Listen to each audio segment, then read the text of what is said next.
Здравейте, аз съм управителен на фирма AudioGuide България и бих искал да ви представя нашият нови модел радиогидове, които работят както като предавател, така и като приемник. Всеки един от участниците в групата в събитието може да стане говорител, но може да бъде и слушател. Устройствата са много леки, само 44 грама и, както виждате, са доста компактни с размера на една запалка. Имат клипс, могат да се закачат и на дрехата, могат да се слагат и на врата.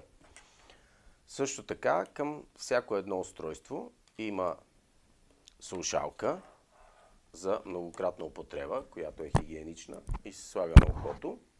Разликата с другите устройства е, че към тях, към всяка една слушалка има микрофон, чрез който всеки един участник в събитието може да взима участие в разговора. Има едно основно устройство. Всяко едно от тези устройства може да бъде основно устройство, което може да стане основният говорител. Когато някой от другите участници иска да говори, той натиска този бутон на микрофона тук и започва да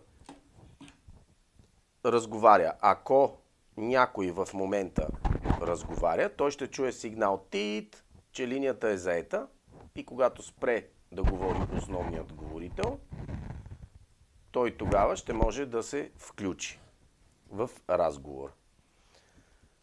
Основният говорител става по този начин, когато натиснеш микрофона и задържиш копчето за включване и изключване. По този начин задържаш ти да бъдеш говорителят, така да се каже. Това е, което исках да ви представя. Разстоянието, на което работят устройствата, с 150 метра радиус. 15 часа издържа батерията. И така, благодаря ви за вниманието.